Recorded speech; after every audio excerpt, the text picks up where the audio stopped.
waxa uu leeyahay waxa aan qabaa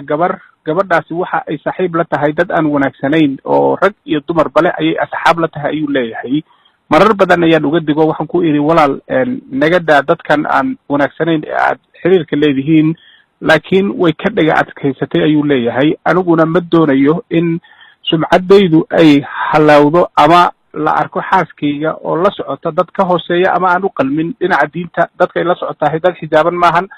wadad mararka qaar laga yaabo inay xataa balwada isticmaalaan aniguna xaaskayga dhibaato kuma ogi laakiin jidka ay ku socoto ayaa ah jid aan wanaagsanayn sida ii muuqataa taladii aan u bandhigana way diiday inay qaadato maxaad igula talinaysaa ayuu leeyahay sheekhu alfaadil falyatafadal mashkuuran wa ma'juura alxamdulilah wasalaatu wassalaamu calaa rasuuliillah ilaahi subxaanahu jala wacalaa gabadhaasi muslimadda ah ha noogu hagaajiyo ama ha noo baro ama ha noogu hanuuniyo asxaab wanaagsan oo ku hanuuniya fartana ugu fiiqa tale iyo tusaalena ku siiya waddada toosan iyo dariiqa wanaagsan xaas baan qabaa saaxiibbo xunxun bay leedahay oo rag iyo dumarba ah mushkiladda ugu weyn haddee dhibaatadu way kala weyn tahaye asxaab dumara bay leedahay waxaa weeye waxaa ka xoog badan waxay leedahay asxaab xunxun oo rag ah taasi waa caynulfasaad isagoo fasaadku uu darajaad yahay oo saaxiibka xun in laga fogaada ah saaxiibka xun reerkuu dumiyaa saaxiibka xun xantuu dadka baraa saaxiibka xun salaad la'aan buu baraa saaxiibka xun tuugannimuu ku baraa dhafar habeennimuu ku baraa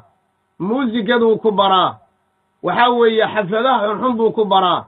shiishad buu ku baraa qaad iyo sigaar buu ku baraa goor xun socod buu ku baraa waxaa weeye xaaraan cun ayuu ku baraa aakhira seeg buu leeyahay adduunyada dayac awlaad buu leeyahay dayac reereed buu leeyahay cuquubo waalid buu leeyahay cuquubo ninkuu qaba buu leeyahay saaxiibka xun waa adduunye waa iyo aakhara waa sumcad xumo ayuu leeyahay farta ayaa lagugu fiiqayaa colaad buu leeyahay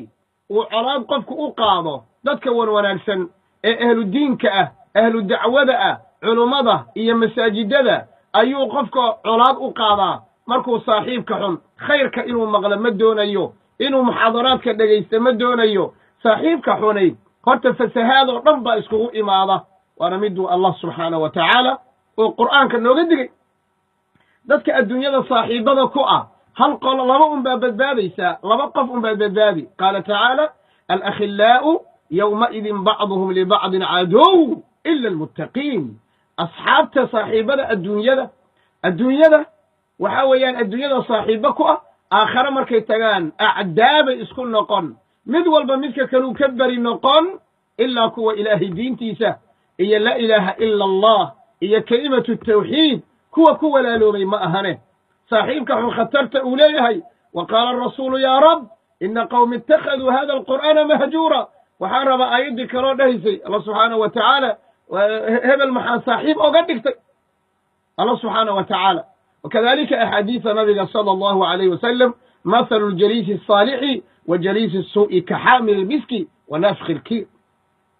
saaxiibka xun ima inuu dharka kaa gubo waa ima inuu samboor kugu kiciyo oo aad hindhiso ku waalato oo macnaheedu ay tahay biictibaari maa ya-uul waxa uu ku dambayn doono oo ah kulayl iyo cadaab iyo ciqaab saaxiibka xun waa midka abu taalib yacni tawxiidka iyo tawbada weydaariyey ayadoo nebi moxamed dul taagan yahay sala allahu calayh wasalam uu leeyahay adeerow qul laa ilaaha ila allah kelimadaa ku dhawaaq laakiin sanaadiidu qoraysh oo ag fadhiday dhinac fadhiday ayaa waxay dhaheen adigoo maanta da'dana oo ku ciroobay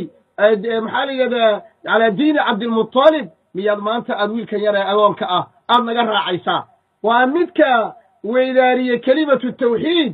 iyo maxaa la yidhahdaa attawba saaxiibka xun khatar buu leeyahay gabadha waxaan ku waalinayaa saaxiibkaaga wanaaji oo saaxiibkaaga saaxiib wanaagsan oo alla ka baqaya laa tusaaxib ilaa mu'mina xadiidka nabi calayh salatu wasalaam qof aan mu'minana la saaxiibin raashinkaaga yuusan cunin ilaa qof aan mu'min ahayn ayuu nabi moxamed ku leeyahay sala allahu calayh wasalama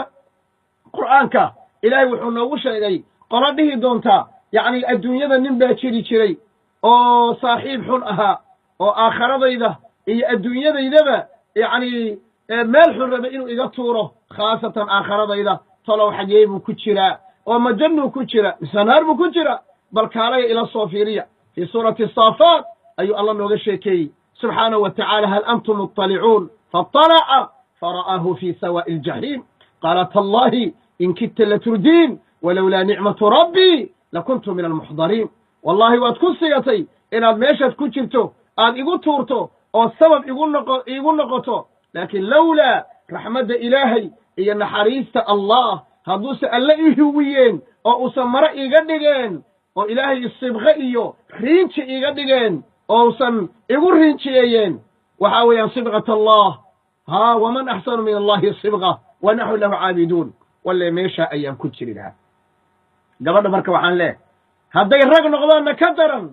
rag saaxiibo xunxun ah markaad la saaxiibto maxaad u malaynaysaa saa'ilku siduu u soo qoray su'aashay walaalaha ugu soo gudbiyey hadday tahay oo uusan shaki meesha aan ku jirin hadduu maxaa la yidhaha iska dhaadhicinin isagana waxaan leeyahay waxaa laga yaabaa arrintu inay halkaa gaarsiisnayn ee masayr inuu kugu dhacay ayaa suurtagala oo ragga qaar baa cudurradaa ku dhaca oo gabadhii ayadoo xagga u socota hadduu arko khalaas buufis buu qaadaa adiguna cudurka ayuusan kugu dhicin la fadhiisa xaaskaaga wehel u noqo xaaskaaga saaxiib u noqo xaaskaaga maxay u raadinaysaa xaaskaaga saaxiib adiga saaxiib wanaagsan u noqo saaxiibkaa waxay ka helaysay sheekaday ka helaysay iyo qosolkay ka helaysay dhoolla caddayntay ka helaysay iyo naxariistay ka helaysay maaweeladay ka helaysay ciyaarta ay ka helaysay wax dhegaysiga ay ka helaysay adiga in lagaa helo kaama tegayso biidnillahi tabaaraka wa tacaala gabadhay iimaansan reerkaaga iimaansan ninkaaga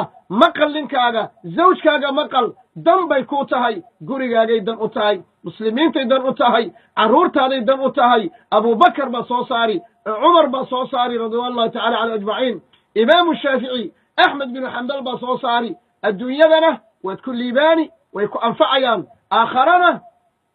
waxaa haddaad ka hormarto way ku anfacayaan oo waxa weye way kuu soo ducaynayaan aakharana su'aasha maalinta qiyaama la dhihi doona waqifuuhum innahum mas'uuluun ayaad ka badbaadi doontaa adduunyadana marwo sharaf leh aad u wanaagsan marti iyo mudane soo dhowaysa la xurmeeyo oo la qadariyo oo markay halkaa marayso loo istaago oo waddada loo banneeyo farta lagu fiiqo oo lagu daydo ayaad noqonaysaa wa ilaa hadday taa noqon weydo khatarteeday soo gelaysaa wallahu aclam ما شاء الله جزاك الله خير